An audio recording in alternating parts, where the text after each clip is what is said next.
नमस्कार, आप देख रहे हैं न्यूज 21। में हूं आपके साथ अंशप्रीत कौर। राजस्थान आवासन मंडल की अवक्त भूमि पर बसी 87 कॉलोनियों के संरक्षण को लेकर संघर्ष समिति की आम सभा 14 सितंबर को आयोजित की गई। सभा में सभी प्रभावित कॉलोनी निवासी और क्षेत्रीय प्रतिनिधियों ने भाग लिया। संघर्ष समिति अध्यक्ष रघुनंदन सिंह हाडा ने अब तक किए गए प्रयासों और सफलताओं का विवरण प्रस्तुत किया, जिसे उपस्थित जनों ने सर्वसम्मति से सराहा। सभी जनप्रतिनिधियों ने कॉलोनियों के संरक्षण हेतु अपना समर्थन और राज्य सरकार के स्तर पर उचित कार्रवाई का आश्वासन दिया। बैठक में यह निर्णय लिया गया कि राज्य सरकार को उच्च न्यायालय में ठोस पैरवी करने हेतु अनुरोध किया जाए और कॉलोनी वासियों की ओर से वरिष्ठ अधिवक्ता के माध्यम से पक्ष प्रस्तुत किया जाएगा। कॉलोनियों के विकास और बुनियादी सुविधाओं के बावजूद उन्हें अवैध मानना न्योचित नहीं बताया गया। संघर्ष समिति की आगामी बैठक 17 सितंबर को प्रस्तावित है। जयपुर से ब्यूरो रिपोर्ट। नियमन हेतु संघर्ष समिति यहाँ पर सांगानेर और बगरू विधानसभा क्षेत्र में 84 कॉलोनियों को राजस्थान हाई कोर्ट द्वारा एक आदेश पारित किया गया है। इनको अवैध व आवापशुद्धि बताया गया है। उस विषय में अध्यक्ष रघुनंदन जी हाड़ा से हम चर्चा कर रहे हैं। आप इसके बारे में विस्तृत जानकारी जी। ये जैसा कि हम सबको ज्ञात है और लंबे कई वर्षों से ये चला आ रहा है कि अवाप्ति में बसी हुई जो है हाउसिंग बोर्ड की अवाप्ति शुदा ज़मीन के अंदर बसी हुई कॉलोनियाँ हैं, इनको नियमन की प्रक्रिया चल रही थी। इवन जेडीए जुलाई और अगस्त के अंदर इनके नियमन की तारीखें भी घोषित कर चुका था, लेकिन इस बीच में कोई संगठन राजस्थान उच्च न्यायालय में पहुँचा, उन्होंने PIL लगाई और उसका जो आदेश अभी 20 अगस्त 2025 को आया, उसके अकॉर्डिंग हमारा सारी उम्मीदें धराशायी हो गई और अब हम कानूनी प्रक्रिया पे आगे बढ़ने को मजबूर हो गए।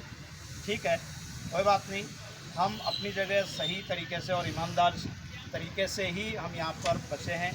रजिस्टर्ड सरकार द्वारा अथोराइज जो सोसाइटियाँ हैं उन्होंने ही इन कॉलोनियों को बसाया है, क्योंकि उनको अथॉरिटी तो सरकार ने दी है, हर कोई तो काट नहीं सकता। तो मेरा इतना सा कहना है कि हम संघर्ष करेंगे और जो जिस जगह जिस प्रक्रिया जिस दायरे में रह के, जैसे कानूनी प्रक्रिया की बात आई तो हम कानूनी दायरे में रह के ही इस लड़ाई को लड़ेंगे और उम्मीद है कि राजस्थान सरकार के सहयोग से हमें अदालत में भी न्याय मिलेगा और हमारी इस मामले में विजय होगी। आपका नाम? मैं रघुनंदन सिंह हाड़ा, अध्यक्ष नियमन हेतु संघर्ष समिति।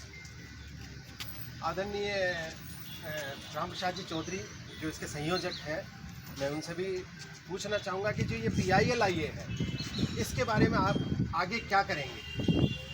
जैसा कि आपने बताया, PIL के बारे में हमारा अभी सभी कॉलोनियों के प्रतिनिधियों से बातचीत चल रही है और सम्मानजनक तरीके से कानूनी दायरे में हम जिस प्रकार से हमने सोसाइटियों से पट्टा लेके बचे हैं, क्योंकि माननीय न्यायालय ने हमें 2 टाइटल दिया है, एक अवैध कॉलोनियाँ और एक अतिक्रमण। तो ये दोनों ही चीज़ें हमारे इन कॉलोनियों पर लागू नहीं है, लेकिन उनके पास प्रॉपर तथ्य और सबूत नहीं पहुँचे। तो हम सभी कॉलोनी वाले जो भी लोग सहमति देंगे, अलग अलग कॉलोनी से लगाएंगे या संघर्ष समिति के तहत लगाएंगे, हमारे के अपनी रिपोर्ट माननीय न्यायालय को देंगे, जिसमें तथ्यात्मक रिपोर्ट के आधार पर हमें भरोसा है कि माननीय न्यायालय हमारी बात को सुनने के बाद में हमें इससे निजात मिलेगी। आदरणीय भाई साहब राधाकिशन, हमारे को 1 साल पहले माननीय मुख्यमंत्री जी ने ये पूर्ण रूप से आश्वस्त किया था कि बहुत जल्दी आपकी कॉलोनियों को नियमित करा दिया जाए और माननीय मुख्यमंत्री जी ने अपनी बात पर बिल्कुल खरे उतरे और उन्होंने मार्च में ही कॉलोनियों को नियमित करने के आगे जारी कर दिए थे। अभी एक तकनीकी बिंदु ऐसा आ गया है, उसमें सरकार भी विवश होती है जहाँ माननीय उच्च न्यायालय का निर्णय आ जाता है, लेकिन ये IPL पे इंटरिम ऑर्डर है तो इसको अपन कोई फाइनल ऑर्डर नहीं मानते, इंटरिम ऑर्डर है। तो अभी राज्य सरकार से हमारी यही गुजारिश है कि इसमें मजबूती से पैरवी करते हुए इस अंतरिम ऑर्डर को पेश करवाएं और हमें न्याय दिलाएं, क्योंकि इसके बाद अगर ये फाइनल ऑर्डर होता है तो इसका फिर अपील माननीय उच्चतम न्यायालय में होती है, जो आम जनता की बस की बात नहीं है। विधानसभा के जनप्रतिनिधि और बगरू के जनप्रतिनिधियों से चर्चा कर रहा हूँ। जो 84 कॉलोनियों को राजस्थान हाउस कोर्ट द्वारा आदेश दिया गया था और अवैध और अतिक्रमण बताया गया था, उसके विषय में आप क्या कहना चाहते हैं? देखो, मेरा तो नहीं मानना है, माननीय कोर्ट में माननीय न्यायालय ने जो आदेश दिया है उसमें हो सकता है कि जो संघर्ष समिति के सदस्य हैं उन्होंने कुछ उसके पूर्ण तरह पेश नहीं कर पाए होंगे, उसमें कुछ कमी रह गई होगी, क्योंकि माननीय न्यायालय ने तथ्य के आधार पर जो आदेश दिया है, तो हो सकता है उसमें कुछ कमी के कारण वो कोई उन्होंने ये आदेश दिया होगा।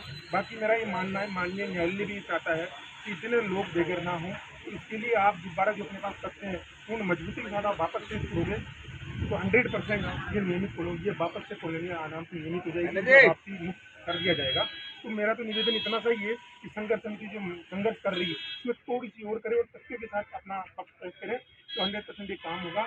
मेरा यहाँ आने का एक रीज़न है, आप लोगों ने यहाँ बुलाया है, संघर्ष समिति ने बुलाया, तो मैं तो इतना ही कहना चाहूँगा कि यहाँ राजस्थान सरकार के पास या मुख्यमंत्री जी के पास कोई हमारी तरफ से वहाँ पे कुछ बात पहुँचानी हो या उनको यहाँ पे बुलाना हो तो हम हमारा प्रयास करेंगे और उनके सामने अपनी बात मजबूती से रखेंगे। इसमें हम आप सबका साथ चाहिए।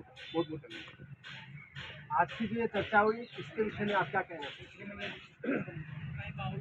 तो आज जो चर्चा हुई इससे क्या कि ऑलरेडी यहाँ पे नागरिक रह रहे हैं, किसी के भी जब ये मकानों पे, घर पे, जीवन पे कोई भी ऐसा डिसीजन आता है जिससे कि उनकी लाइफ प्रभावित होती है तो सब लोगों को पीड़ा होती है। और ये कॉलोनियाँ जो बची हुई हैं वो कोई आज की कल की नहीं है, ये कॉलोनियाँ 10-10, 15-15, 20-20 साल से बची हुई हैं।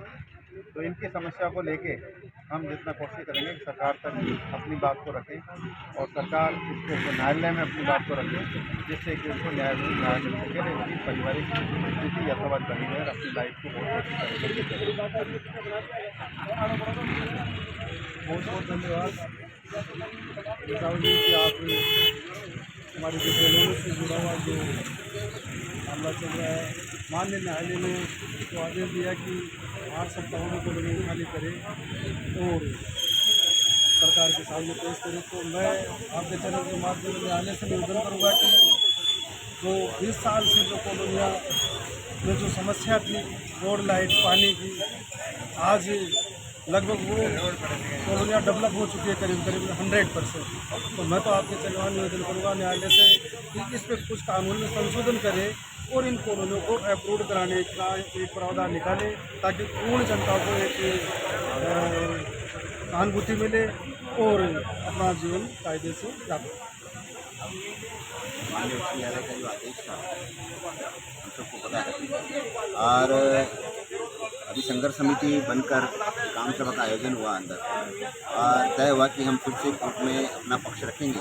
57 जो कॉलोनियाँ हैं सभी ने तय किया कि अपना भी पक्ष रखेंगे और राजस्थान सरकार की ओर से हम भी सरकार से बातचीत करेंगे जनप्रतिनिधि होने के नाते और सरकार भी अपना मजबूत रूप से पक्ष रखे कि किसी की जनहानि नहीं होनी चाहिए, कि आम जनता का भला हो, आम जनता के पक्ष में वापस फैसला आना चाहिए और किसी की इज्जत न जाए।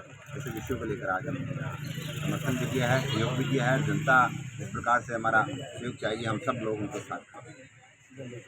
मैं आपको ले चलता हूं गोपाल जी सैनी जो मंडल अध्यक्ष हैं और इन्होंने आश्वासित किया है कि मैं मुख्यमंत्री की ओर से प्रतिनिधि होने का एक जो फर्ज है वो निभाऊंगा।